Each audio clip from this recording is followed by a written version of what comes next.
Hello students, welcome to Arms Academy Digital. तो कैसे हैं आप लोग। मेरा नाम अरुण कुमार, आपका अपना केमिस्ट्री एजुकेटर, और आज की वीडियो में फिर से मैं आपका स्वागत करता हूं, जो कि हमारा होने वाला है last lecture of redox reaction.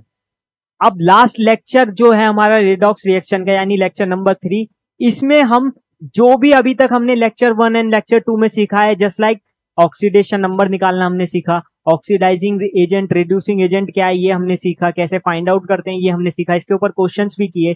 इसके अलावा पिछली वीडियो में हमने एन फैक्टर निकालना सीखा, है ना, और इक्विवेलेंट मास कैसे निकालते हैं, नंबर ऑफ इक्विवेलेंट कैसे निकालते हैं, नॉर्मेलिटी कैसे फाइंड आउट करते हैं, इसके ऊपर क्वेश्चंस भी किए। अब यही सारी चीजों को यूज करके हम आज लेक्चर नंबर 3 में बैलेंसिंग सीखने वाले हैं, बैलेंसिंग ऑफ रिडॉक्स रिएक्शन, जो कि आपका सबसे इंपॉर्टेंट चैप्टर है, इस सबसे इंपॉर्टेंट टॉपिक है इस चैप्टर का। मैंने पहले भी बताया था, जो क्वेश्चंस आते हैं आपके रिडॉक्स रिएक्शंस में से, वो ज्यादातर बैलेंसिंग में से आते हैं, या फिर ऑक्सीडेशन नंबर में से कुछ आ जाते हैं। ऑक्सीडेशन नंबर के भी कल हमने क्वेश्चंस कर लिए थे। तो ये सारी चीजें इंपॉर्टेंट है, और मैं आपको बताऊं ना, अगर बैलेंसिंग सीखनी है तो आपको पीछे का सब कुछ आना चाहिए, यानी कि एन फैक्टर निकालना, ऑक्सीडेशन नंबर निकालना, ये सारी चीजें इसमें यूज हो जाती है। इसीलिए मैंने पिछले जो 2 लेक्चर्स थे उसमें बैलेंसिंग को इंक्लूड ना करके पहले उसका पूरा बेसिक क्लियर किया, जिससे कि आपको यहां पर कोई दिक्कत ना हो। आपको जब बैलेंसिंग करना पड़े ना, तो आपको ये क्लियर हो कि हाँ, ऑक्सीडेशन नंबर ऐसे निकालते हैं, ऑक्सीडाइजिंग एजेंट, रिड्यूसिंग एजेंट की है इस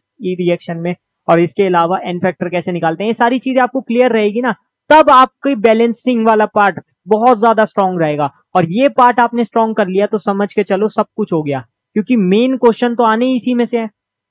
और जिसको बैलेंसिंग आ गई उसको एन फैक्टर निकालना आ गया, जिसको बैलेंसिंग आ गई उसको ऑक्सीडेशन नंबर फाइंड आउट करना आ गया, जिसको बैलेंसिंग आ गई उसको ऑक्सीडाइजिंग रिड्यूसिंग एजेंट पहचानना आ गया, सारी चीजें उसको क्लियर रहती है। तो इस वीडियो में हम बैलेंसिंग के ऊपर काफी सारे क्वेश्चंस भी देखने वाले हैं, न्यूमेरिकल पार्ट इसमें रहने वाला है, जो कि मैंने इंक्लूड किया है।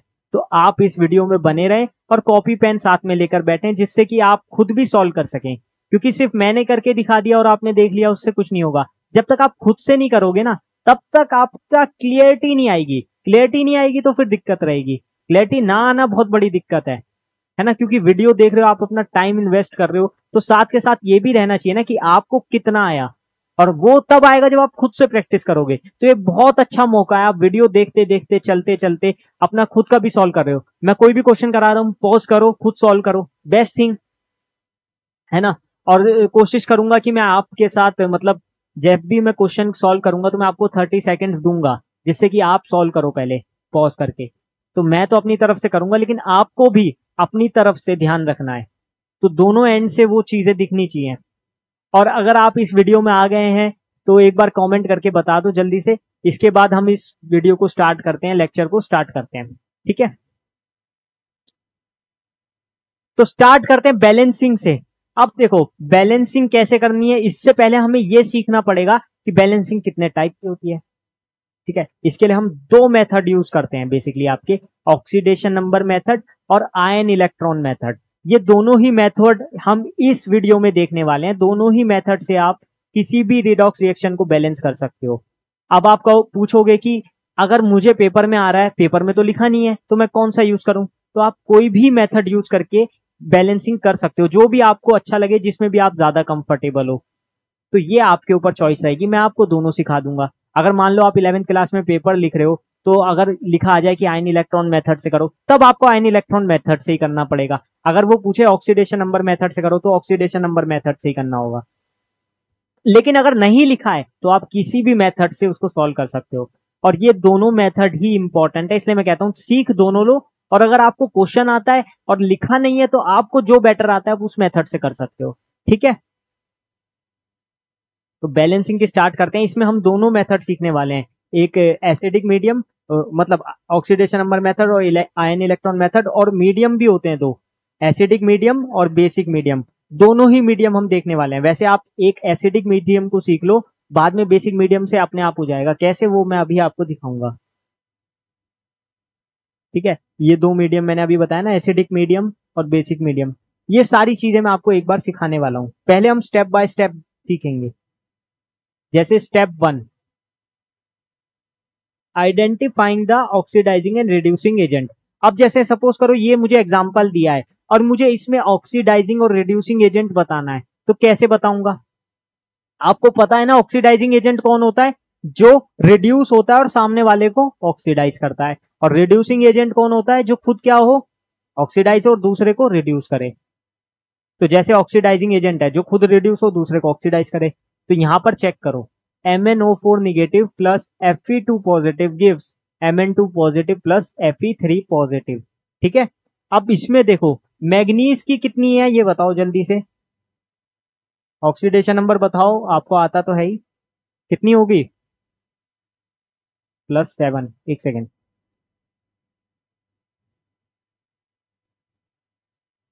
हाँ +7 कैसे आया? कैलकुलेट करना मैंने सिखा रखा है आपको। ऑक्सीडेशन नंबर Mn की x मान लो, और ये हो गया -2 इंटू 4, और बाहर चार्ज कितना है? -1, तो -1 लिखेंगे। तो सॉल्व करने पर कितना आ गया? x इक्वल्स टू -1, और ये +8 उधर गया +7। ठीक है, ऑक्सीडेशन नंबर निकालना तो आपको आता है ना। ऐसी Fe2 पॉजिटिव से यहाँ चेंज हो रहा है Fe3 पॉजिटिव, यहाँ तो मेरे को चेक करना था नहीं, और ये Mn2 पॉजिटिव पे जा रहा है। तो मैग्नीज को अगर मैं देखूं तो वो +7 से जा रहा है +2 पे, +7 से जा रहा है +2 पे। तो यानी ये क्या कर रहा है? रिडक्शन कर रहा है। और कितने इलेक्ट्रॉन गेन कर रहा है? 5 इलेक्ट्रॉन गेन कर रहा है। 5 इलेक्ट्रॉन गेन कर रहा है, रिडक्शन कर रहा है। तो इसका मतलब ये क्या होगा? जो खुद रिड्यूस हो वो क्या होगा? ऑक्सीडाइजिंग एजेंट होगा। तो ये हमारा ऑक्सीडाइजिंग एजेंट हो गया, क्योंकि इसका रिडक्शन हो रहा है। ये हो गया हमारा ऑक्सीडाइजिंग एजेंट, जिसको हम सिंपली लिख सकते हैं OA, ऑक्सीडाइजिंग एजेंट। अब Fe2 पॉजिटिव और Fe3 पॉजिटिव में चेक करो, +2 से जा रहा है +3 पे, यानी ऑक्सीडेशन नंबर इंक्रीज हो रही है। तो क्या हुआ? ऑक्सीडेशन, ऑक्सीडेशन हुआ। ठीक है, वैसे भी देखोगे तो एक इलेक्ट्रॉन लॉस कर रहा है ना, एक इलेक्ट्रॉन लॉस कर रहा है तो क्या होगा? ऑक्सीडेशन होगा। और देखो, अगर इसका खुद का ऑक्सीडेशन हो रहा है तो ये क्या होगा? ऑक्सीडाइजिंग एजेंट या reducing agent? Obviously reducing agent होगा, RA। इस टाइप से हम पहचान सकते हैं कौन ऑक्सीडाइजिंग एजेंट है और कौन रिड्यूसिंग एजेंट है। ठीक है, तो फर्स्ट स्टेप क्या है? हमें ये देखना है किसका ऑक्सीडेशन हो रहा है, किसका रिडक्शन हो रहा है, और उससे फिर हमें पता चल जाएगा कौन ऑक्सीडाइजिंग एजेंट है, कौन रिड्यूसिंग एजेंट है। या सिंपली आप ये भी चेक कर सकते हो किसका ऑक्सीडेशन हुआ और किसका रिडक्शन हुआ। ठीक है, नेक्स्ट स्टेप, हाँ ये तो हमने देख लिया ना, MnO4 नेगेटिव ऑक्सीडाइजिंग एजेंट है, Fe2 पॉजिटिव रिड्यूसिंग एजेंट है। बस यही तो था। इसके बाद का स्टेप देखते हैं अब। Step 2, finding the N factor. अब एन फैक्टर निकालना मैंने कल आपको पूरी वीडियो में सिखाया था, लेक्चर नंबर 2 में। बहुत ज्यादा क्वेश्चंस भी हमने उसके ऊपर किए थे। तो एन फैक्टर फाइंड आउट करना तो आपको आना चाहिए। अब जैसे मुझे इसमें ही एन फैक्टर निकालना है तो कैसे निकालूंगा? सपोज करो इसकी थी +7, अभी थोड़ी देर पहले देखी, बाकी सब में मुझे ऑक्सीडेशन नंबर निकालने की जरूरत ही नहीं। यहाँ +2 है, यहाँ +2 है, यहाँ +3 है।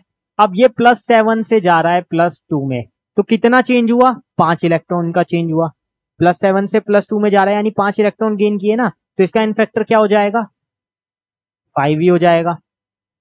अब ऐसी Fe2 पॉजिटिव का Fe3 पॉजिटिव में चेंज होने पर देखूं तो यहां पर सिर्फ एक इलेक्ट्रॉन का चेंज है, एक ही इलेक्ट्रॉन ही तो लॉस हुआ है, और एक इलेक्ट्रॉन लॉस हुआ, इसका मतलब क्या होगा एन फैक्टर? इसका मतलब एन फैक्टर हो गया इसका 1। ठीक है, इसका एन फैक्टर हो जाएगा 1। अब इसका इन फैक्टर 5, इसका इन फैक्टर 1, हमने दोनों का निकाल लिया। तो ये हमारा था सेकंड स्टेप। फर्स्ट स्टेप क्या था? हमें ऑक्सीडेशन रिडक्शन पता करना था, किसका ऑक्सीडेशन हो रहा है, किसका रिडक्शन हो रहा है, या कौन ऑक्सीडाइजिंग एजेंट है, कौन रिड्यूसिंग एजेंट है। Second step, N factor find करना। अब थर्ड स्टेप जो मेरा आता है, थर्ड स्टेप मेरा आता है ऑक्सीडेशन नंबर को देखना कि कहाँ इंक्रीज है, कहाँ डिक्रीज है, और कितना रिएक्टेंट साइड में है, कितना प्रोडक्ट साइड में है, दोनों में हमें चेक करना है। जैसे ये है हमारा, सपोज करो ये वाला साइड। अब इसमें चेंज देखो, यहां पर +7 से हुआ था +2 पे, तो चेंज तो 5 का था, चेंज 5 का था। मैं डायरेक्टली लिख देता हूं, ठीक है, क्योंकि हम अभी पिछली वीडियो में देख चुके हैं ना, मतलब पिछली स्लाइड में ही। अब यहाँ 2 पॉजिटिव से हुआ था 3 पॉजिटिव पे, यानी एक का चेंज था। अब एन फैक्टर से हम इसको इक्वलाइज कर देंगे। इक्वलाइज कर देंगे का मतलब क्या है? पिछले में हम दिखाते हैं, यहां पर हमने एन फैक्टर निकाला था ना, इसका एन फैक्टर 1 था, तो यहां पर मल्टीप्लाई करेंगे 1 से, और इसका n फैक्टर था 5, तो यहाँ पर मल्टीप्लाई कर देंगे 5 से। तो इस टाइप से हम करेंगे, क्रॉस मल्टीप्लीकेशन कर देना एक तरीके से, आपको ये समझना है। अगर इसका n फैक्टर सपोज करो 2 आता, यहाँ पर चेंज 2 का होता, तो यहाँ पर मल्टीप्लाई करते 2 से। और अगर इसका n फैक्टर सपोज करो 5 आता, तो यहाँ पर मल्टीप्लाई करते 5 से। तो इसका मतलब ये है, जो ऑक्सीडाइजिंग एजेंट का n फैक्टर आएगा वो मल्टीप्लाई कर देंगे रिड्यूसिंग एजेंट वाले में, और जो रिड्यूसिंग एजेंट का n फैक्टर आएगा वो ऑक्सीडाइजिंग एजेंट वाले में मल्टीप्लाई कर देंगे। इस स्टेप का मतलब सिर्फ इतना है, इसको हम इक्वलाइज करने के लिए करते हैं।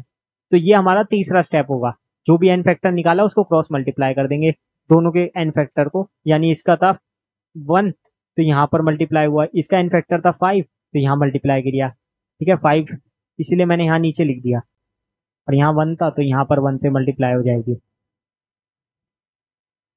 सिंपल। ये जब आपको मैं एग्जाम्पल करवाऊंगा ना, जब मैं आपको क्वेश्चन करवाऊंगा, तो आपको और ज्यादा पिक्चर क्लियर होगी। स्टेप 4 आता है हमारा balancing the elements. Balancing the elements का मतलब क्या है, अब हमें एलिमेंट को बैलेंस करना है। हमें ये भी देखना है ना कि एलिमेंट्स जो है वो बैलेंस है कि नहीं है, और नहीं है तो कैसे करेंगे। जैसे सपोज करो यही वाली मेरी रिएक्शन लिखी हुई है, ठीक है, इसको ध्यान से देखो।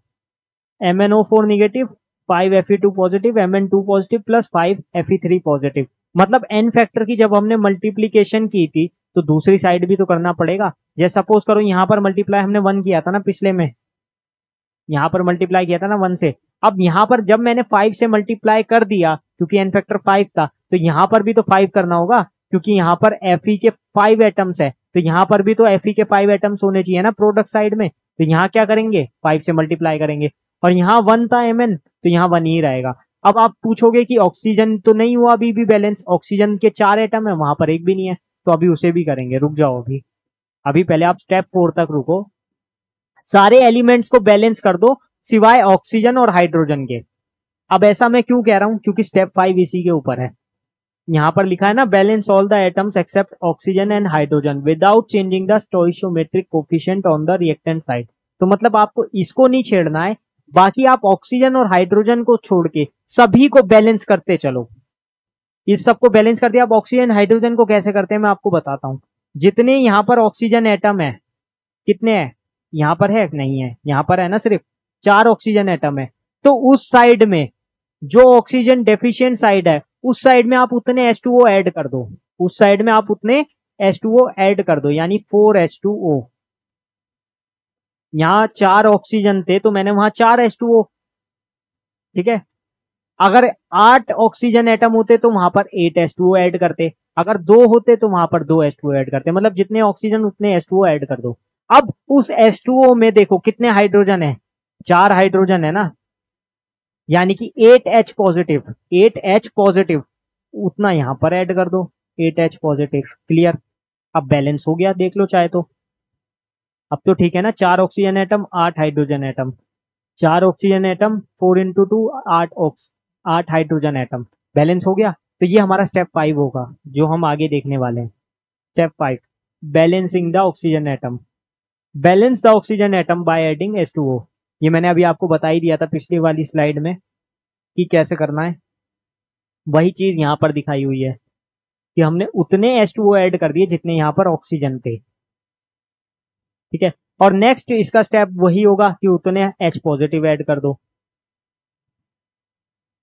हाँ ये रहा ना, क्लियर है, मतलब कुछ नहीं है। हाँ लास्ट में आप ये देख लेना चार्ज बैलेंस करके, वो तो वैसे भी आपको बैलेंसिंग में देखना आता ही है।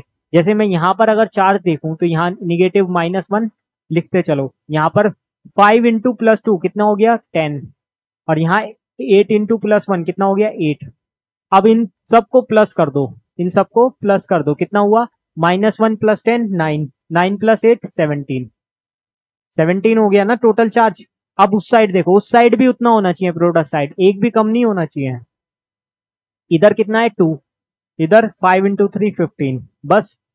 अब प्लस करो इनको, कितना आया 17।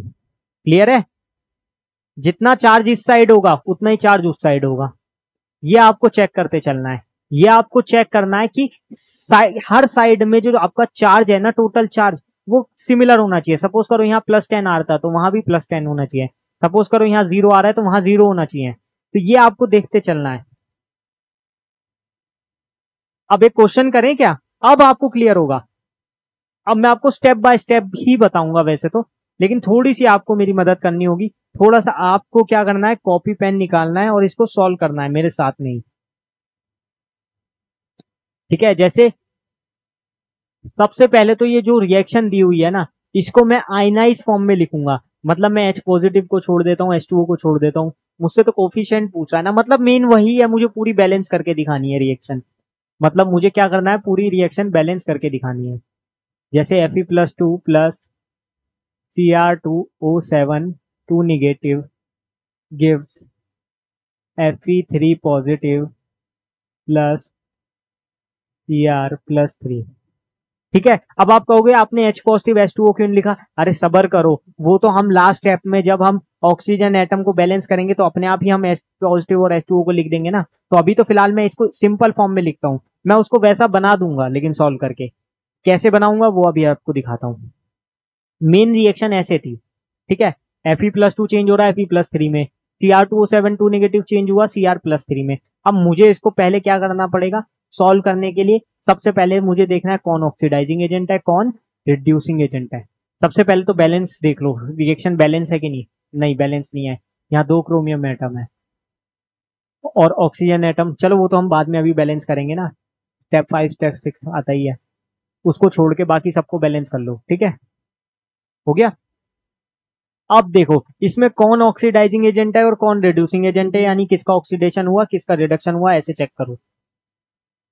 Fe+2 चेंज हुआ Fe+3 में, तो ये क्या है मेरा ऑक्सीडेशन हुआ। यहाँ पर क्या हुआ, ऑक्सीडेशन हुआ। तो ये मेरा क्या हो जाएगा, रिड्यूसिंग एजेंट। ये हो जाएगा मेरा रिड्यूसिंग एजेंट, क्योंकि इसका खुद का क्या हो रहा है, ऑक्सीडेशन हो रहा है।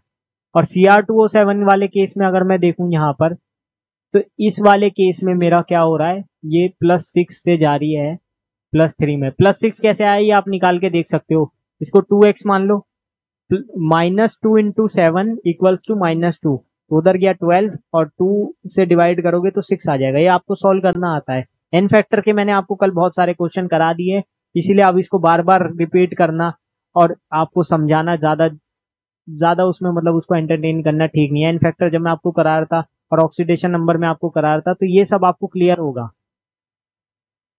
+6 हो गया और यहाँ +3 था, तो चेंज कितने का हो रहा है, 3 इलेक्ट्रॉन का चेंज हो रहा है। लेकिन यहाँ पर 2 एटम है, ये एक क्रोमियम एटम के लिए +6 है ना, 2 के लिए कितना हो जाएगा +12, ये +6, तो चेंज तो 6 का हो रहा है। लेकिन वैसे अगर मैं देखा जाऊं, वैसे अगर मैं सिर्फ देखूं ना, चेंज अगर मैं देखूं तो रिडक्शन हो रहा है। वैसे तो रिडक्शन हो रहा है, रिडक्शन हो रहा है, तो इसको क्या बोलेंगे, ऑक्सीडाइजिंग एजेंट बोलेंगे। और वैसे अगर देखा जाए चेंज कितने इलेक्ट्रॉन्स का हो रहा है, 6 इलेक्ट्रॉन का, और यहाँ पर 1 इलेक्ट्रॉन का चेंज हो रहा है। हमें दोनों चीजें साथ साथ देखते चलना है, क्योंकि अब हमें स्टेप्स आ गए हैं तो हम डायरेक्टली भी कर पाएंगे। तो ये हमने पहचान लिया कौन ऑक्सीडाइजिंग एजेंट है कौन रिड्यूसिंग एजेंट है। ठीक है, अब इसके बाद नेक्स्ट स्टेप क्या आता है, एन फैक्टर फाइंड करो। एन फैक्टर इसके लिए कितना है, इसमें चेंज कितना हुआ था, 1 इलेक्ट्रॉन चेंज हुआ था, तो इसके लिए एन फैक्टर हो गया 1। और इस वाले केस में अगर मैं देखूं तो एन फैक्टर कितना हो रहा है इसके लिए, 6 इलेक्ट्रॉन का चेंज है तो 6, टोटल 6 इलेक्ट्रॉन का चेंज हुआ ना।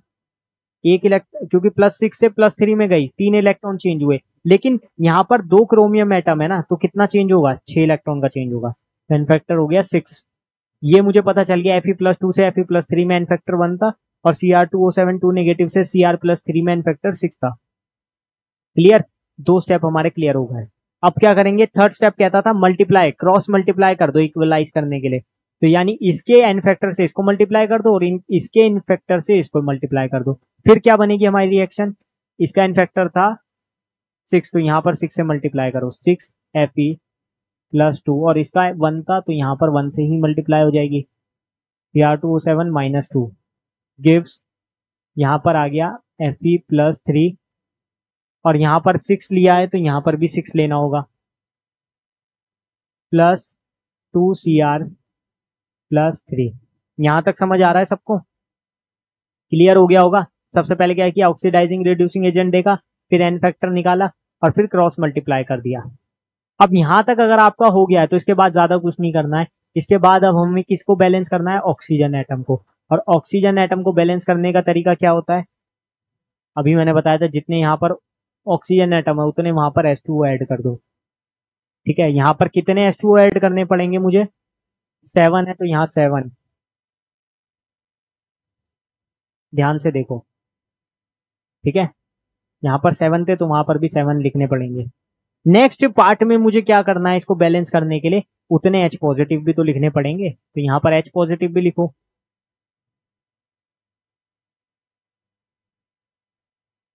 वहां 7H2 है तो यहाँ पर 14H पॉजिटिव हो जाएंगे, यानी 14 हाइड्रोजन एटम मुझे यहाँ पर लिखने होंगे। और ये हो गया मेरा 6Fe+3+2Cr+3+7H2O। करेक्ट। अब एक बार चार्ज चेक कर लें। ये हो गया +12, -2 कितना हो गया, +10, +24, +24 आ गया टोटल चार्ज इस साइड, तो उस साइड भी 24 भी ही होना चाहिए चार्ज, उससे कम नहीं होना चाहिए। अब यहाँ पर देखते हैं 6 इंटू +3 यानी 18, 18 प्लस 2 इंटू 3 6, 18 + 6 कितना हो गया 24, तो यहाँ भी 24 और वहां भी 24, तो करेक्ट है। इसका मतलब रिएक्शन क्या है, बैलेंस्ड है। इसका मतलब रिएक्शन बैलेंस्ड है। आप पेपर में चेक कर सकते हो ऐसे करके कि रिएक्शन आपकी बैलेंस्ड है कि नहीं है। अगर आपकी चार्ज जो है वो कंफर्म्ड है कि यहाँ पर भी सेम है और वहां पर भी सेम है और एटम्स भी बैलेंस है, तो इसका मतलब आपकी रिएक्शन बैलेंस है। अब ये मैंने किया एसिडिक मीडियम में। अब आपका क्वेश्चन आता है सर आपने बेसिक मीडियम तो बताया ही नहीं, आपने पूरा स्टेप्स बता दिया, आपने पूरा बैलेंसिंग सिखा दी, लेकिन आपने अभी तक बेसिक मीडियम के बारे में बात ही नहीं की। अरे रुक जाओ भाई, अभी कर रहा हूं। अब देखो बेसिक मीडियम में करने के लिए आपको कुछ नहीं याद रखना है, बस क्या करना है, OH आयन उतने जोड़ दो जितने यहाँ पर H पॉजिटिव है, जितने यहाँ पर H पॉजिटिव है उतने क्या कर दो, OH आयन ऐड कर दो। अब देखो यहाँ पर कितने H पॉजिटिव आयन है, 14, तो यहाँ पर बेसिक मीडियम के लिए 14 OH आयन ऐड कर दो। क्या हो जाएगा जल्दी बताओ फिर, 6Fe+2 Cr2O7-2 plus 14H positive plus 14OH negative gives, यहां पर भी लिखो, दोनों साइड ऐड करने हैं आपको, Fe+3 plus 2Cr+3 plus 7H2O plus 14OH minus. ठीक है, अब देखो यहां पर अगर आप ध्यान से देखो 14OH और 14H पॉजिटिव दोनों मिलके क्या बनाएंगे, 14H2O, दोनों मिलके क्या बना लेंगे यहाँ पर 14H2O, और यहाँ 14H2O है और वहां 7H2O है, ये माइनस होके यहाँ कितना हो जाएगा, 7H2O हो जाएगा। उधर से इधर ले आओ ना, इधर ले आओगे तो 14 - 7 कितना हो जाएगा, 7H2O। तो इसको मैं ऐसे लिख सकता हूं ना, 14 - 7 कितना, 7H2O, और उस साइड क्या बचेगा, OH आयन बचेंगे। उस साइड कितने OH आयन आ जाएंगे, 6Fe+3 plus 2Cr+3 plus 14OH minus. एक बार इसे चेक करो, चार्ज अभी भी आप देख सकते हो, जैसे यहां पर मैं देखूं 6 इंटू 2 12, और यहाँ -2 है तो 12 - 2 10, तो यहाँ पर 10 आ रहा है तो वहां पर भी 10 होना चाहिए। जैसे यहाँ पर देखो 6 इंटू 3 कितना हो गया, 18 हो गया, 18 प्लस 2 इंटू 3 6 24, माइनस ये -1 चार्ज भी तो है, 14 इंटू -1 -14, तो ये पूरा था 24, 24 - 14 कितना हो गया, 10, तो यहाँ पर भी 10 आ रहा है और यहाँ पर भी 10 आ रहा है, इसका मतलब रिएक्शन बैलेंस्ड है। तो ये आपको चेक करना है। हमने एसिडिक मीडियम में निकाला था सॉल्व करके, तब भी हमने चेक किया कि चार्ज बैलेंस है कि नहीं, और बेसिक मीडियम में किया तब भी हमने चेक किया। तो समझ आ गया आपको, बेसिक मीडियम में करने के लिए आपको सिर्फ क्या करना होता है, जितने वहां पर H पॉजिटिव आयन होंगे उतने OH आयन दोनों तरफ ऐड कर दो। उससे क्या होगा, इस साइड H2O बन जाएगा और वो वाला H2O इसमें से माइनस हो गया था, तो लास्ट में हमारा OH आयन में चेंज हो गया। जैसे ये एसिडिक था, एसिडिक मतलब H पॉजिटिव आयन, और ये बेसिक है, इसकी पहचान ये है कि यहाँ OH माइनस आयन है। चाहे चेक कर लो दोनों में। ठीक है, इसको एक बार चेक करो क्लियर है कि नहीं।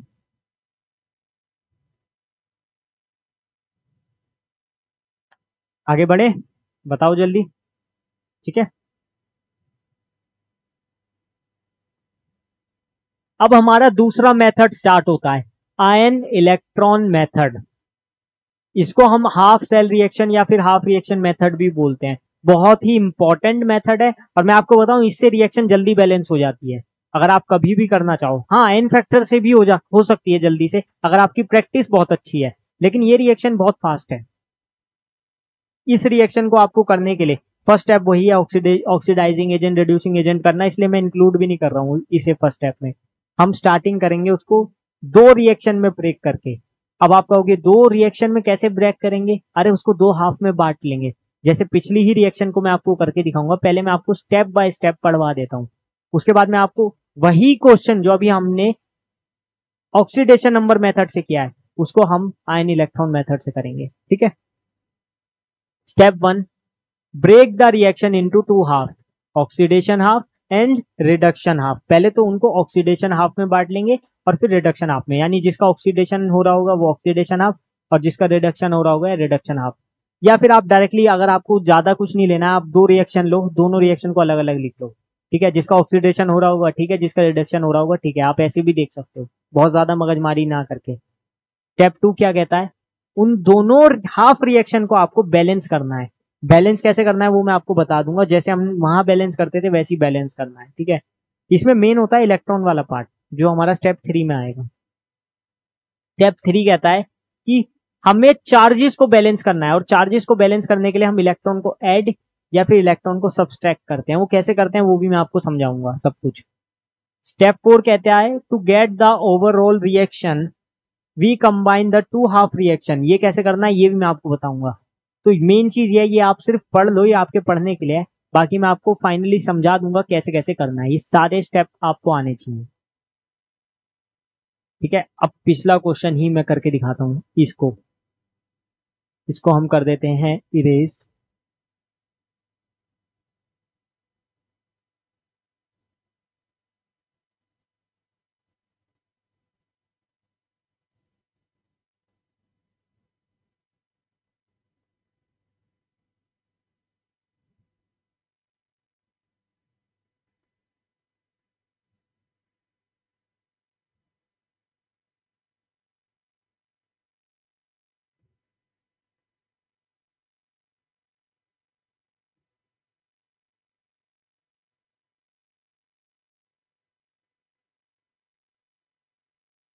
ठीक है, अब देखो Fe2 पॉजिटिव, हम इसको वैसी फॉर्म में लिखते हैं जैसे पिछली फॉर्म में लिख के किया था। H पॉजिटिव और H2 को लिखने की जरूरत नहीं, वो तो हम बाद में सॉल्व कर लेते हैं।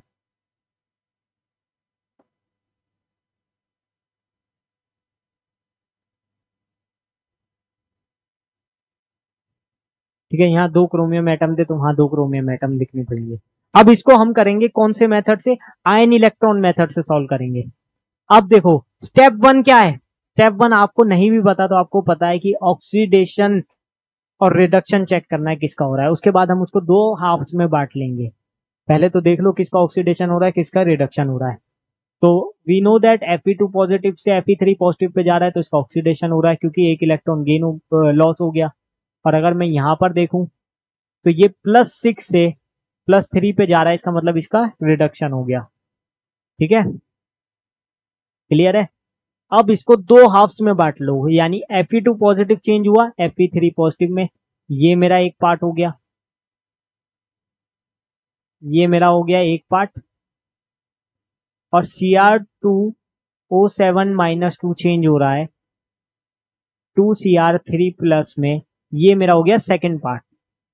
अब देखो एक ऑक्सीडेशन रिएक्शन है और एक रिडक्शन है, तो इसको हमने दो पार्ट में बांट लिया, यानी दो हाफ सेल में ले लिया, एक ऑक्सीडेशन हाफ सेल एक रिडक्शन हाफ सेल। ठीक है, समझ आ रहा है आपको?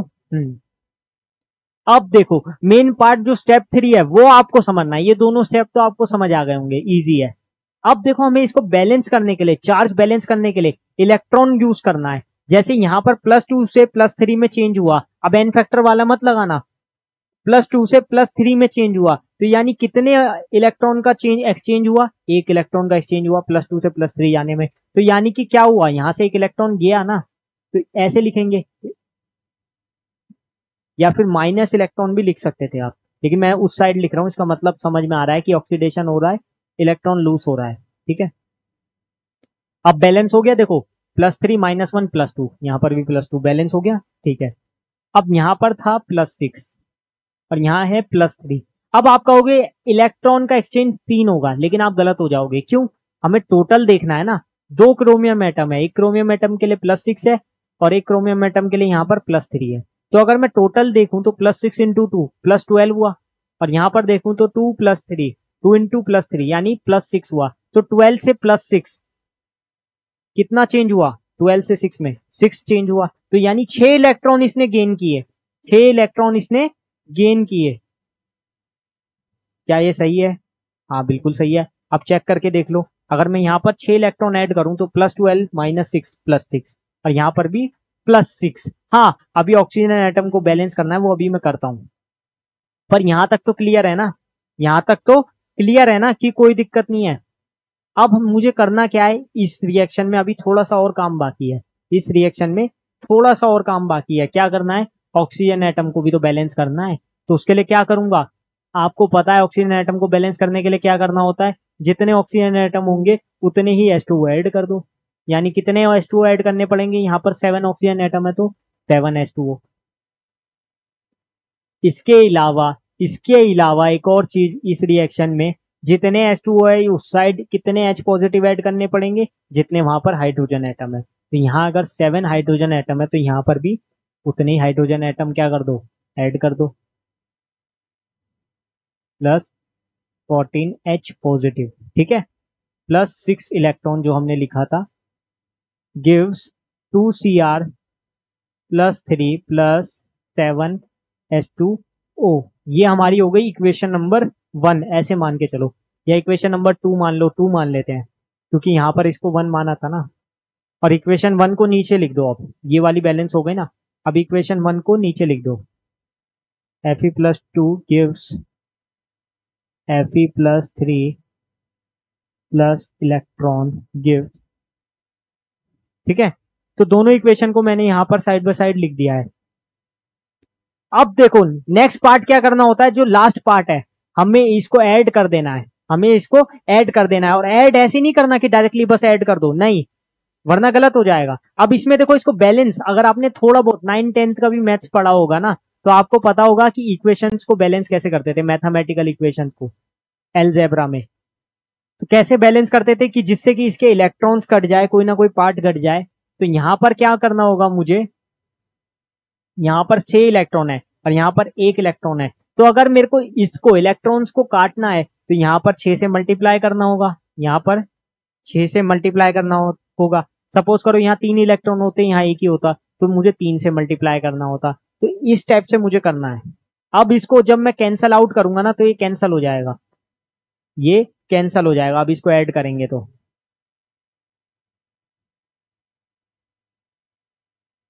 ये इससे कैंसल, ये इससे कैंसल, क्योंकि ये 6 इलेक्ट्रॉन थे ना, 6 इलेक्ट्रॉन बन गए। और फिर जब हम इसको ऐड करेंगे रिएक्शन को, फिर जब हम इसको रिएक्शन को ऐड करेंगे तो ये बन जाएगा Cr2O7 2 माइनस प्लस ये 6Fe+2 हो जाएगा, 6Fe+2। और क्या क्या है इस साइड में? 14H पॉजिटिव है, इलेक्ट्रॉन्स तो कैंसल हो गए। और ये लिख दो 2Cr+3 प्लस 6Fe+3 और 7H2O। बस ध्यान ये रखना है, जो मल्टीप्लीकेशन था उसको भूल मत जाना, ये भी आपको चेक करते चलना है। अब एक बार जब मैंने इसको लिख दिया है तो इसका चार्ज बैलेंस करके बताओ क्या आया। इधर है -2 + 12 यानी कितना हो गया 10 प्लस 14 24। और इधर भी कितना आएगा 2 × 3 6 6 प्लस 6 × 3 18 6 + 18 24। हाँ बैलेंस है, तो यानी ये रिएक्शन हमारी करेक्ट है। अब इसी को पिछली बार भी हमने जो ऑक्सीडेशन नंबर मेथड से सॉल्व किया था, उसमें भी हमने यही सेम आंसर निकाला था और इसमें भी सेम आंसर निकाला। तो यानी कि दोनों मेथड से आंसर तो हमारा सही आ रहा है। इसको हम बेसिक मेथड में भी कर सकते हैं। बेसिक मीडियम में करने के लिए क्या करना होगा, बस जितने H पॉजिटिव है उतने OH आयन ऐड कर दो, यानी यहाँ पर 14 OH आयन ऐड कर देंगे और इस साइड भी 14 OH आयन ऐड कर देंगे, तो ये बन जाएगा 14H2O और 7H2O से माइनस होके यहाँ 7H2O, उधर 14OH माइनस। वो जैसे हमने पिछले वाले में किया था बेसिक मीडियम करने के लिए, हमें सेम इसमें वही करना होगा। ये तो बिल्कुल सेम टू सेम हो जाएगा। ठीक है, तो इसको आप मेथड को देख लो। ये मेथड क्या है, सिंपल है, इसमें थोड़ी सी कैलकुलेशन है लेकिन जल्दी कर देता है। इससे आप बहुत तेजी से रिएक्शन को निकाल सकते हैं। आपने देखा होगा कितनी फटाफट से हो गया। उसमें हमें बहुत सारी चीजें देखनी पड़ेगी, एन फैक्टर निकालो, फिर उसको क्रॉस मल्टीप्लाई करो, फिर बैलेंस करो, फिर वही ऑक्सीजन हाइड्रोजन बैलेंस, इसमें फटाक से हो जाता है। बस थोड़ा सा आपको ये वाला पॉइंट ध्यान रखना है। ठीक है, तो ये आपका क्लियर हो गया आयन इलेक्ट्रॉन मेथड। एक क्वेश्चन देखते हैं। अब आप इस क्वेश्चन को ना किसी भी मेथड से कर सकते हो, मैं आपको फुली छूट देता हूं, आपको जिस मेथड से करना है उस मेथड से करो, बस आपका आंसर सही होना चाहिए। चलो कौन से मेथड से करें आप ही बताओ। ऑक्सीडेशन नंबर, ठीक है, चलो उसी से करते हैं, एन फैक्टर से। क्वेश्चन में कह रहा है कि ये जो रिएक्शन है ना ये बैलेंस्ड नहीं है, आप बैलेंस्ड करो और इसके कोफिशिएंट्स बताओ कि कोफिशिएंट्स की वैल्यू क्या है। कोफिशिएंट्स की वैल्यू पूछी है, यानी ये वाले A B C D E F, इन सब की वैल्यूज बतानी है। मतलब वही है, मेनली हमको रिएक्शन को बैलेंस करके दिखाना है। देखो 30 सेकंड अभी तक हो चुके हैं क्वेश्चन को लगे हुए, तो जिसको सॉल्व करना होता ना उसने अभी तक सॉल्व कर लिया होता, जिसको नहीं करना होगा वो करेगा ही नहीं। तो देखो मैं इतना ज्यादा फोर्स नहीं करूंगा किसी को भी, जिसको करना था वो कर रहा है, जिसको नहीं करना वो ना करे। मैं तो करके दिखा ही रहा हूं। Zn plus NO3 negative plus H positive को अभी रहने देते हैं, क्योंकि वो तो हम बाद में जब लिखते हैं तो उसको वैसे ही हम बैलेंस कर लेते हैं। Gives NH4 positive plus Zn plus 2। मैं इसको ऐसी नॉर्मली जैसी भी रिएक्शन को बैलेंस करते हैं ना, मैं वैसे ही इसको बैलेंस करने वाला हूं। मैं ज्यादा कुछ काम धाम नहीं करूंगा, अपने आप ही आंसर आ जाएगा। अब आप कहोगे वो कैसे आएगा, देखो अभी करके दिखाता हूं। अब देखो Zn चेंज हो रहा है Zn प्लस 2 में, पहले तो ऑक्सीडाइजिंग एजेंट और रिड्यूसिंग एजेंट देखना है। Zn चेंज हो रहा है Zn प्लस 2 में, इसका क्या हुआ, इसने 2 इलेक्ट्रॉन गेन किए या इलेक्ट्रॉन लूज किए, ये बताओ पहले। 0 से प्लस 2 में गया, 0 से प्लस 2 में गया, यानी ऑक्सीडेशन नंबर इंक्रीज हुआ, यानी क्या हुआ, ऑक्सीडेशन। और जिसका ऑक्सीडेशन होता है वो क्या होता है, रिड्यूसिंग एजेंट। अब इस वाले केस में देखो NO3 निगेटिव में नाइट्रोजन की ऑक्सीडेशन नंबर क्या होगी, ध्यान से देखो, x माइनस 2 × 3 इक्वल्स टू -1, तो सॉल्व करने पर ये आ गया +5। देखो ऑक्सीडेशन नंबर तो अब आपको निकालना आ गया होगा ना, अब इसमें ज्यादा टाइम नहीं ले सकते। ऐसी यहां पर अगर आप नाइट्रोजन की देखोगे, चेक करोगे तो कितनी हो जाएगी, यहां पर हो जाएगी -3। कैसे, इसकी x मानो, x प्लस 4 इक्वल्स टू 1, तो वहां जाके 1 - 4 -3, तो देखो +5 से चेंज हुआ -3, तो ये क्या हो जाएगा मेरा, +5 से -3 में गया, यानी नेगेटिव चार्ज में आ गया, तो रिडक्शन हुआ। रिडक्शन हुआ, दैट मीन्स ये क्या होगा, ऑक्सीडाइजिंग एजेंट। इतनी बात तो क्लियर हो गई। ये तो आप सबको आता ही है कि रिडक्शन किसका हो रहा है, ऑक्सीडेशन किसका हो रहा है, और जिसका रिडक्शन हो रहा है वो ऑक्सीडाइजिंग एजेंट, जिसका ऑक्सीडेशन हो रहा है वो रिड्यूसिंग एजेंट। नेक्स्ट पार्ट क्या है मेरा, नेक्स्ट पार्ट है एन फैक्टर बताओ। अब यहां पर एन फैक्टर बताओ पहले तो मुझे, Zn से Zn प्लस 2 में कितना चेंज हुआ, 2 इलेक्ट्रॉन का चेंज हुआ, एन फैक्टर कितना हो जाएगा, 2। ये तो क्लियर है, सबको पता होगा, मालूम होगा। अब तो हम इतने सारे क्वेश्चन कर चुके हैं एन फैक्टर के कि आपको आना ही चाहिए। अब अगर एन फैक्टर नहीं आता तो देखो दिक्कत है, एन फैक्टर नहीं आएगा तो फिर बैलेंसिंग नहीं आएगी। यहां पर देखो +5 से -3 गया, +5 से -3 गया, +5 से 3 नहीं, +5 से -3, तो यानी पहले +5 से 0, फिर 0 से -3, तो टोटल 8 इलेक्ट्रॉन का चेंज हुआ। कितने इलेक्ट्रॉन का, 8 इलेक्ट्रॉन का। तो इसका जो एन फैक्टर होगा वो 8 होगा। सिंपल सी बात है, +5 से -3 में। क्लियर है ना, इतनी मैथमेटिक्स तो सबको आती है। अब देखो इसका एन फैक्टर 8 है, इसका एन फैक्टर 2 है, क्रॉस मल्टीप्लाई कर दो, क्रॉस मल्टीप्लाई, यानी यहां पर मल्टीप्लाई करेंगे 2 से और यहां मल्टीप्लाई करेंगे 8 से, तो रिएक्शन कुछ ऐसी बन जाएगी, 8Zn plus 2NO3 negative gives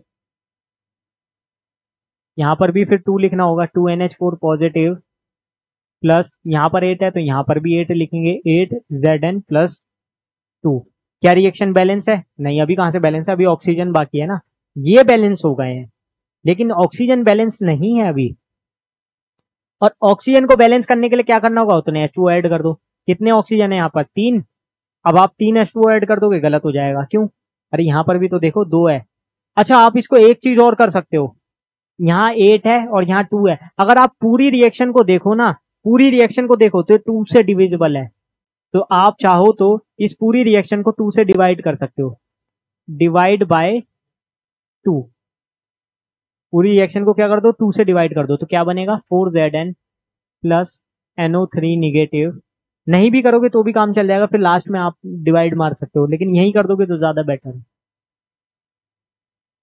NH4 positive plus 4Zn plus 2। हाँ, अब ठीक है, क्लियर है ना।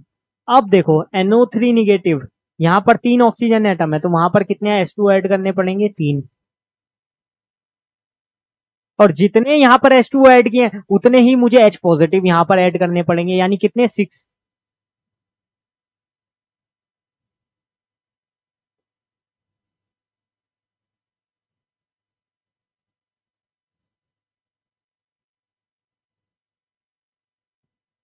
ठीक है ना, ये चेक करते चलो, थोड़ा सा आपको भी चेक करना होगा।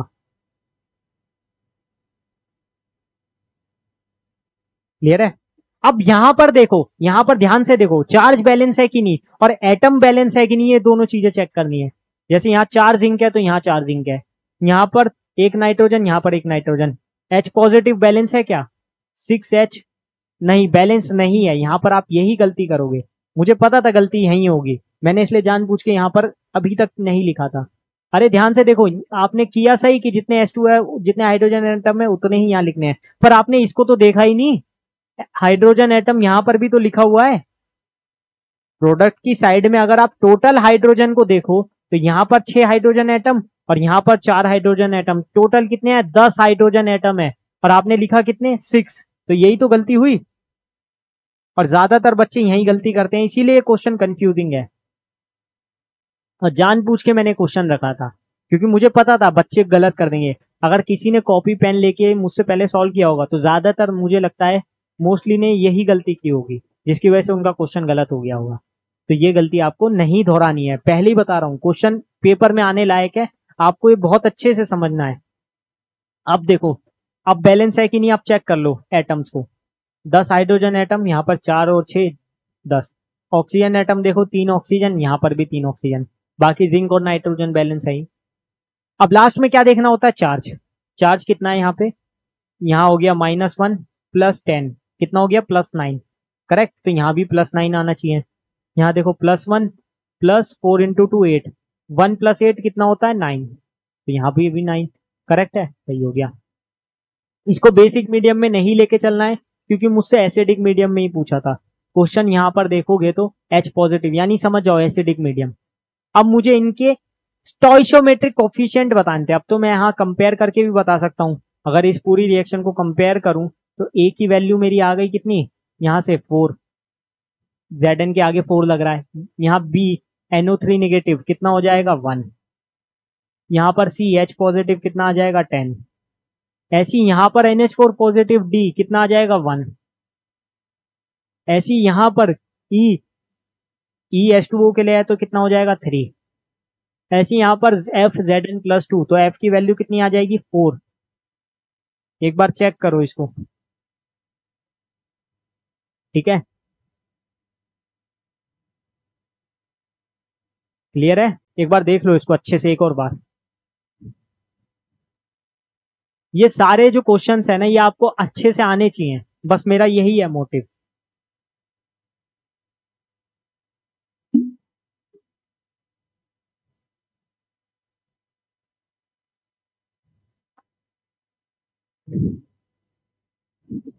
आगे बढ़े, एक क्वेश्चन और है। देखो मैंने इतने सारे क्वेश्चन इसके इसीलिए रखे हैं क्योंकि इंपॉर्टेंट टॉपिक है, क्योंकि इंपॉर्टेंट टॉपिक है। अब वैसे कायदे से क्वेश्चन इजी है, मुझे आपको दे देना चाहिए, तो क्या करें, ये क्वेश्चन एक आपको होमवर्क के लिए दें, करोगे? ठीक है, चलो ये क्वेश्चन आपके लिए होमवर्क है। इतने सारे क्वेश्चन मैंने करा दिए हैं, तो ये क्वेश्चन आप करके दिखाओ, और इसका जो आंसर है ना वो कमेंट में बताना है। इसका आंसर आपको कमेंट करके बताना है, ठीक है? ये आपके लिए होमवर्क है। देखता हूं मैं कितने लोग कमेंट करके इसका आंसर दे सकते हैं। ओके, कमेंट में बताना जल्दी से इसका आंसर। चाहे तो आप ये भी बोल सकते हो इसका ऑप्शन ए है, option B, option C, option D. ये तो इस टाइप से है ना, मतलब कि एमसीक्यू टाइप का क्वेश्चन, तो यहाँ पर आप ऑप्शन भी बता सकते हो। वैसे तो आप सॉल्व कर लोगी, मुझे लगता है, ज्यादा कुछ है नहीं, बैलेंसिंग ही तो है, और वो भी एसिडिक मीडियम में ही है। ठीक है, इसके बाद आगे बढ़ते हैं। ये तो आपका हो गया होमवर्क में। और इसके अलावा मैं आपको एक चीज और बताना चाहूंगा कि आप चाहो ना तो आपको यूट्यूब के डिस्क्रिप्शन में, जो आप वीडियो देख रहे हो उसके डिस्क्रिप्शन में आपको लिंक मिलेगा टेलीग्राम का। तो आप टेलीग्राम चैनल भी ज्वाइन कर सकते हो, जिससे कि आपको वहां पर ही नोट्स मिल जाएंगे। जो भी हम करा रहे हैं, जो भी पढ़ा रहे हैं, उसके नोट्स आपको वहां पर मिलेंगे। इसके अलावा आप अगर कोई डाउट पूछना चाहो तो उसमें लिंक भी है आस्क द डाउट का। उस फॉर्म को फिल करके आप क्वेश्चन भी पूछ सकते हो, या फिर आपको फोन नंबर भी मिला हुआ है डिस्क्रिप्शन में, उस फोन नंबर पे भी आप कॉल करके डाउट पूछ सकते हो, वो आपके पास है अवेलेबिलिटी। नेक्स्ट टॉपिक आता है हमारा रिडॉक्स टाइट्रेशन। बहुत ही छोटा सा टॉपिक है, बहुत ज्यादा इसमें टाइम नहीं लेने वाले हैं। जो सिर्फ इंपॉर्टेंट चीजें हैं उसी पे हम ध्यान देंगे। तो अगर मैं आपसे सिंपली पूछूं टाइट्रेशन क्या है, अगर एक चीज मैं आपसे पूछूं कि व्हाट इज टाइट्रेशन, तो आप क्या बोलोगे? आप बोलोगे हमने स्कूल में किया है टाइट्रेशन, कोनिकल फ्लास्क में हम 2 लिक्विड को ऐड कर देते थे या कुछ कर देते हैं। मतलब आपको ज्यादा आइडिया मुझे लगता है नहीं होगा, अगर आपने अभी तक एक्सपेरिमेंट नहीं किया है। तो मैं आपको इसलिए शुरू से ही समझाने वाला हूं कि टाइट्रेशन क्या होता है। पहले तो मैं आपको टाइट्रेशन बता देता हूँ। तो देखो, सिंपल सी चीज है टाइट्रेशन को समझने के लिए।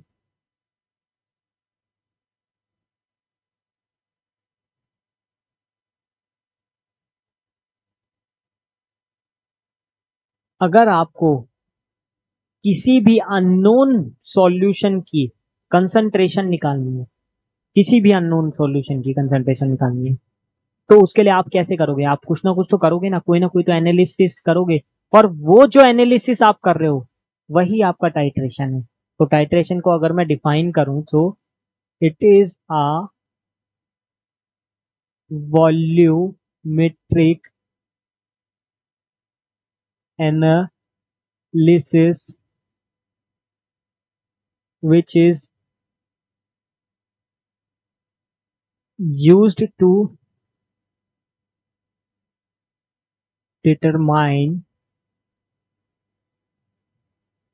the concentration of unknown solution। ठीक है, तो it is a volumetric analysis which is use to determine the concentration of unknown solution. अब ये करते कैसे हैं? देखो, सिंपल सी चीज है। एक होता है हमारा कोनिकल फ्लास्क, मैं ऐसी बना रहा हूं सिंपली आपको समझाने के लिए। इसमें हमने ले रखा होता है जो हमारा सॉल्यूशन अननोन है, अननोन सॉल्यूशन।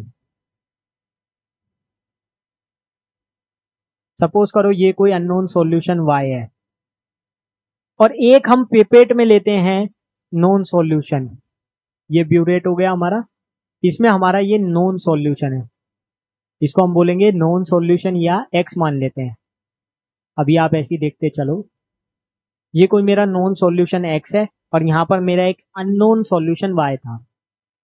तो मैं इसकी ड्रॉप्स इसमें डालता रहूंगा, जब तक डालता रहूंगा और जब तक इसको थोड़ा सा करते हैं ना, हिलाते रहते हैं, ऐसे ऐसे मूव कराते रहते हैं, जिससे कि वो टाइट्रेट हो सके। टाइट्रेट हो सके मतलब क्या होगा? इसका कलर चेंज हो जाएगा। जैसे सपोज करो ये कलरलेस है, अभी तक ये कलरलेस है, और मैंने यहाँ पर सपोज करो कोई KMnO4 लेते हैं, कोई ऑक्सीडाइजिंग एजेंट ले लिया, ठीक है, कोई ऑक्सीडाइजिंग एजेंट ले लिया जो इसको ऑक्सीडाइज कर दे। तो जब तक KMnO4 में डालता रहूंगा जब तक इसका कलर चेंज ना हो जाए। जैसे ही इसका कलर चेंज होगा वैसे ही मेरा एंड पॉइंट आ जाएगा, और एंड पॉइंट आ जाएगा मैं उसको रोक दूंगा, यानी कि अब ये टाइट्रेट हो चुका है। और जब ये टाइट्रेट हो जाएगा तो हम इसकी कंसंट्रेशन निकाल सकते हैं सॉल्व करके। जैसे एग्जांपल लूं, एक एग्जांपल लेते हैं।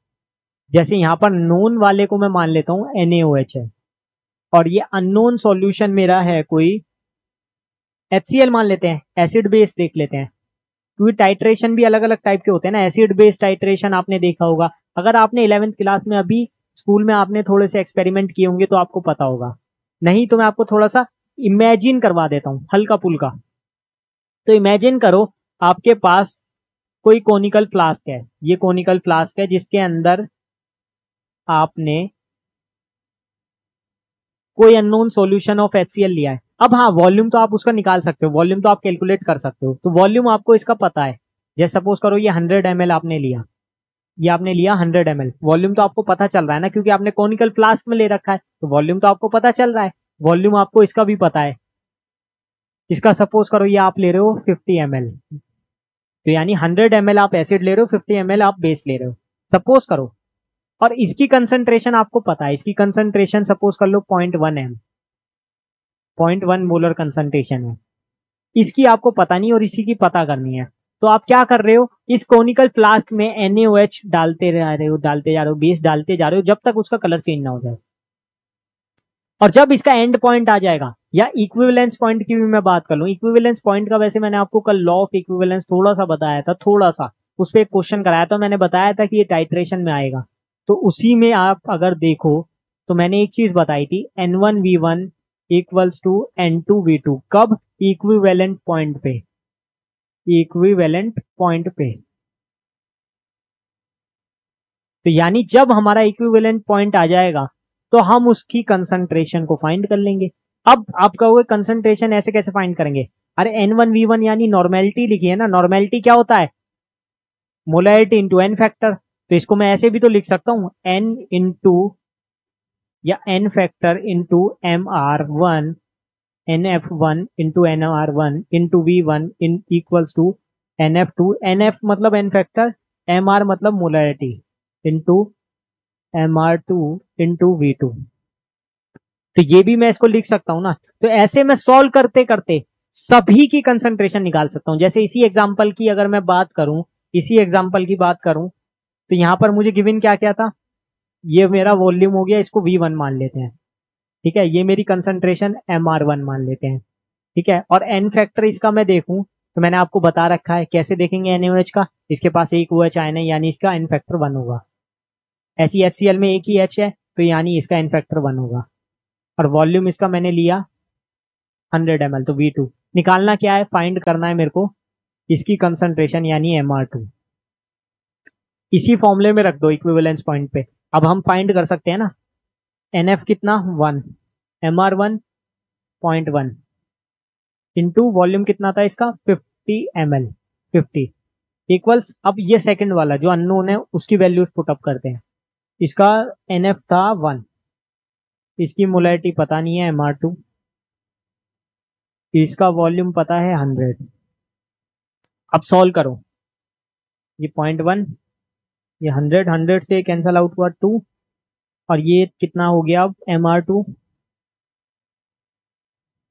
0.1/2, 0.1/2 यानी कितना हो जाएगा 0.05 हो जाएगा। तो ऐसे मैं इसकी कंसंट्रेशन को फाइंड कर सकता हूं, ऐसे मैं इसकी कंसंट्रेशन को क्या कर सकता हूं, फाइंड कर सकता हूं, किसी भी कंसंट्रेशन को। कल मैंने जो क्वेश्चन करवाया था वो भी आप इसी टाइप से कर रहे थे, और यहां पर भी मैंने आपको एक क्वेश्चन खुद से मतलब एग्जांपल बना के दिखा दिया। तो अब आप थोड़ा सा आइडिया ले सकते हो। रिडॉक्स टाइट्रेशन में देखो इक्विवेलेंस पॉइंट पे वही बात है, equivalence of oxidising agent, equivalence of reducing agent, वो मैंने आपको बताई। जैसे NaOH और HCl में भी हमने देखा एक ऑक्सीडाइजिंग एजेंट लेंगे और दूसरा हमारा रिड्यूसिंग एजेंट था, यानी एक ऑक्सीडेंट होगा एक रिडक्टेंट होगा, ठीक है ना। अब देखो normality and volume of analyte respectively N2 and V2 equals to normality and volume of titrant respectively.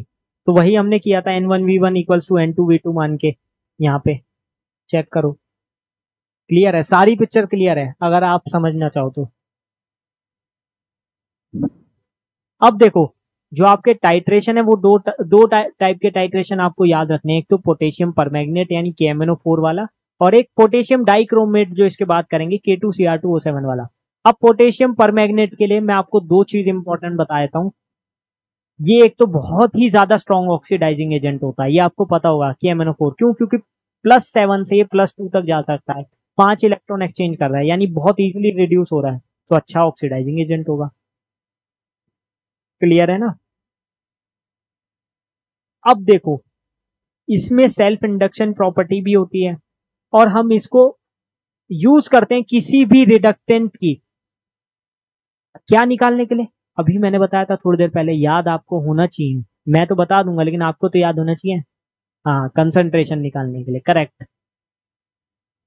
ठीक है, इसमें देखो दो तीन चीजें मैं आपको बता दूं, पहले तो आप यहां चेक कर लो, या मैं पहले बता ही देता हूं। देखो, जो हमारा KMnO4 होता है ना, MnO4 निगेटिव मान के चलता हूं मैं इसको। इसके तीन केसेस आपको याद रखने हैं हमेशा, इसके तीन केसेस आपको हमेशा याद रखने हैं। एक एसिडिक मीडियम में क्या होगा, बेसिक मीडियम में क्या होगा, और न्यूट्रल मीडियम में क्या होगा।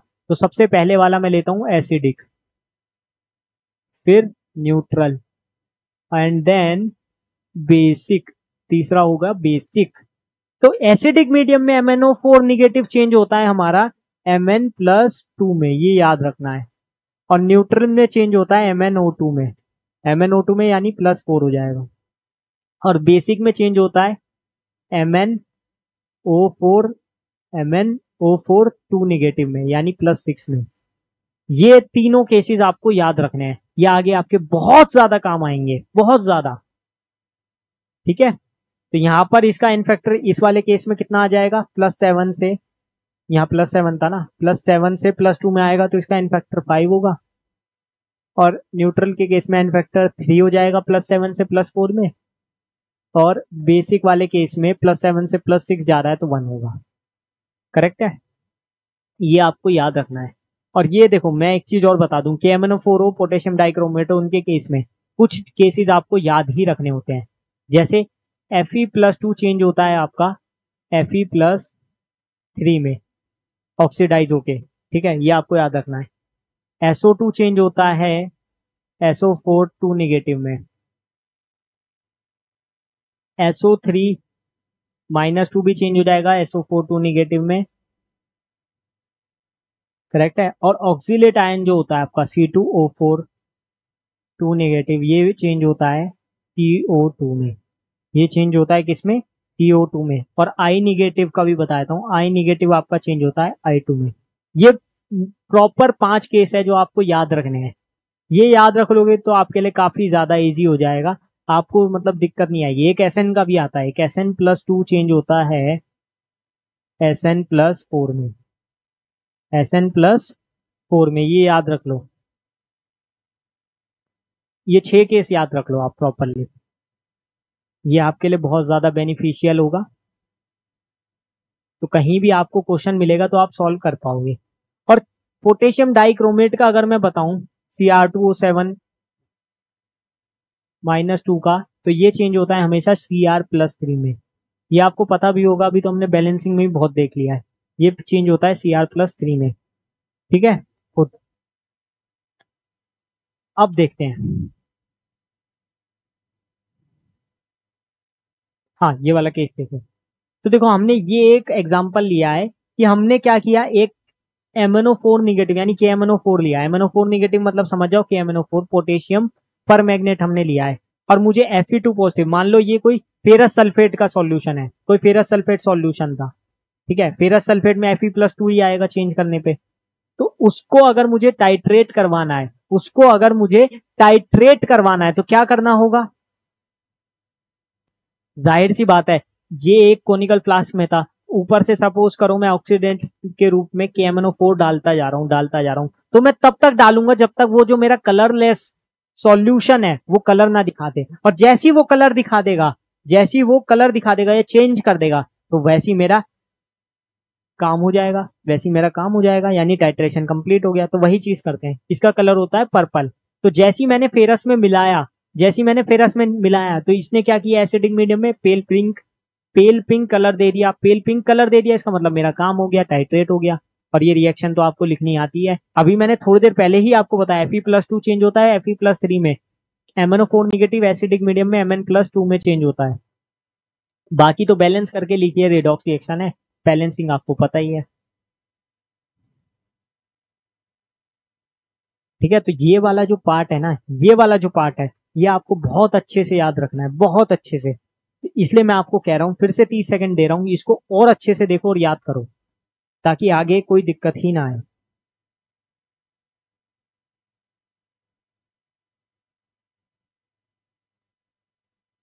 ठीक है,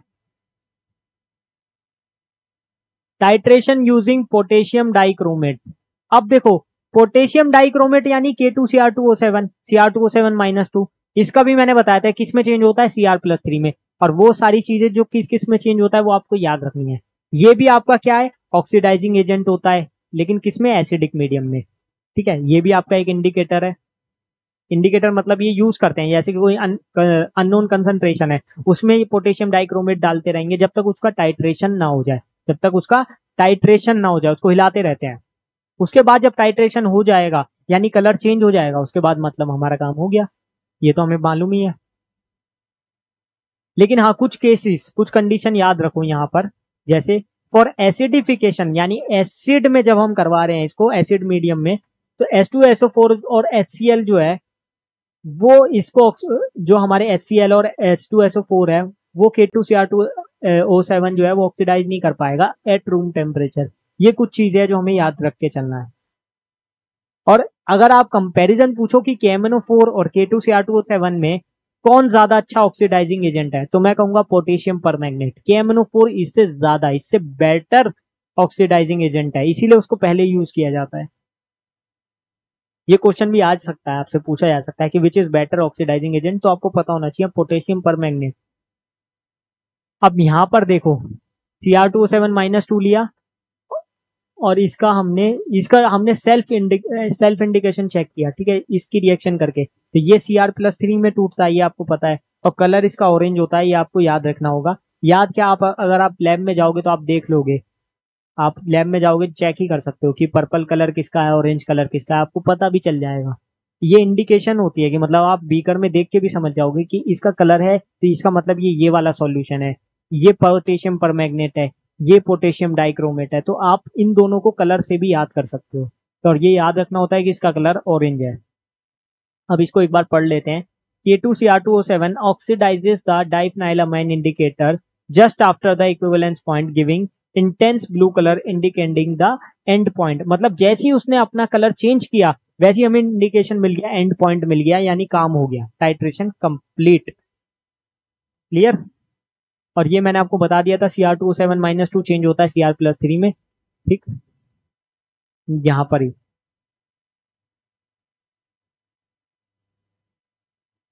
अब एक क्वेश्चन है, बहुत ही अच्छा क्वेश्चन है, इसको एक बार देख लेते हैं। ठीक है, जैसे यहाँ क्वेश्चन में मुझसे पूछा जा रहा है कि number of moles of K2Cr2O7 reduced by 1 mole of Sn+2 ion. अब मुझे नंबर ऑफ मोल्स बताओ। K2Cr2O7 को मैं ऐसे भी लिख सकता हूं, Cr2O7-2 reduced by 1 mole of Sn+2, यानी कि किसको रिड्यूस करे, इसको। जाहिर सी बात है ऑक्सीडाइजिंग एजेंट है, ये इसको रिड्यूस करेगा। अब रिएक्शन क्या बनती थी, Cr2O7-2 चेंज होता था Cr+3 में, प्लस Sn+2 चेंज किस में होता था, अभी मैंने कहा था आपको याद रखना है, Sn+2 ऑक्सीडाइज होता था Sn+4 में। अब इसमें कहा है कि K2Cr2O7 रिड्यूस हो रहा है किससे, Sn+2 से, यानी ऑक्सीडाइजिंग एजेंट कौन है, Cr2O7-2 है ना, जो रिड्यूस होता है वही तो ऑक्सीडाइजिंग एजेंट होता है। ये है +6 और यहाँ है +3, तो चेंज कितने का आया, चेंज कितने का आया, डायरेक्ट एन फैक्टर बताओ। अब इसमें अब तो हम सीख चुके हैं सारी चीजें, एन फैक्टर आप डायरेक्टली बता सकते हो। +6 है, वहां +3 है, 3 इलेक्ट्रॉन का एक्सचेंज हुआ, लेकिन एक क्रोमियम एटम के लिए, यहाँ 2 क्रोमियम एटम है, तो 2 × 3 कितना हो गया, एन फैक्टर 6। ऐसी Sn+2 वाले केस में देखो, तो +2 से +4, यहाँ पर एक ही है, तो यानी बस मुझे ये देखना है कितना इलेक्ट्रॉन एक्सचेंज हुआ, तो +2 से +4 गया, तो एन फैक्टर कितना आएगा, 2। ठीक है, यहाँ इन फैक्टर 6, यहाँ इन फैक्टर 2। अब क्या करेंगे, क्रॉस मल्टीप्लाई वही वाला, इसका +2 है, इसका +6 है, तो इससे मल्टीप्लाई करो, तो यहाँ हो गया 2CR2O7 -2 प्लस इसका 6 था, तो यहाँ 6 से मल्टीप्लाई हो जाएगी, 6SN+2 गिव्स, यहाँ 2 से मल्टीप्लाई हुआ तो यहाँ पर भी होगा 4CR+3 प्लस 6SN+4। अब देखो यहाँ से मुझे पता चला इसके 2 मोल है, इसके 6 मोल है, तो इसके 1 मोल के लिए इसके कितने होंगे, डिवाइड कर दो 6 से, 6 से डिवाइड करेंगे तो क्या हो जाएगा, 2/3 CR2O7 -2 प्लस SN+2 गिव्स, ये कितना हो जाएगा 4/3 CR+3 प्लस SN+4, 4/6, 6 से मल्टीप्लाई किया ना, हाँ 6, यहाँ पर भी 6,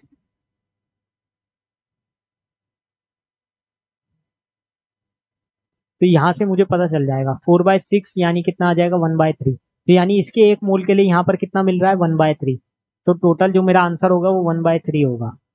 यहाँ से भी देख सकते हो, देखो इसके 2 मोल, इसके 6 मोल, इसके 2 मोल, इसके 6 मोल, यानी इसका 1 मोल, इसके 3 मोल, इसका 1 मोल, इसके 3 मोल, तो यानी SN+2 का 1 मोल इसमें कितने में कर रहा होगा रिड्यूस, 1/3, तो वैसे भी मुझे पता चल गया कि 1/3 आएगा। क्लियर है? तो क्लास ओवर, काफी जल्दी आज क्लास खत्म हो गई, मुझे पता भी नहीं चला। वेल, काफी अच्छी क्लास रही और मुझे यकीन है आपका रिडॉक्स रिएक्शन क्लियर हो गया होगा। और जिस जिस भी बच्चे ने रिडॉक्स रिएक्शन की पिछली वीडियोस नहीं देखी है वो जाके एक बार चैनल पे रिडॉक्स रिएक्शन का लेक्चर 1 एंड लेक्चर 2 एक बार देख लो और गो थ्रू हो जाओ सभी लेक्चर से, जिससे आपका क्लियर हो जाए। ये आपका एक तरह से वन शॉट से बेटर है, क्योंकि देखो आपके लेक्चर 1, 2, 3 आप तीनों अलग अलग लेक्चर देखोगे। अगर आप वन शॉट देखने बैठोगे 2 घंटे का, 2.5 घंटे का, तो आप एक साथ नहीं देख पाओगे। लेकिन अगर आप लेक्चर 1-1 घंटे का 3 लेक्चर देखोगे तो वो ज्यादा बेटर रहेगा आपको। तो इस टाइप से आप बहुत अच्छे से प्रिपरेशन कर सकते हो। और ये जितने भी क्वेश्चंस हैं, जितने भी टॉपिक्स हैं, आप सभी के लिए काफी ज्यादा बेनिफिशियल है। आप सबको फ्यूचर में ये चीजें देखने को मिलेगी कि आपको बहुत ज्यादा इससे बेनिफिट हुआ है। बस आपको करना क्या था, जो मैंने बताया था, कॉपी पेन लेके बैठना था और इसको सॉल्व करना था। आई होप आपको ये पसंद आया होगा, और अगर आपको पसंद आया तो कमेंट करके बताइए और चैनल के साथ जुड़े रहिए, चैनल को सब्सक्राइब कीजिए। मिलते हैं नेक्स्ट वीडियो में, तब तक के लिए बाय एंड पढ़ते रहिए बस। Thank you.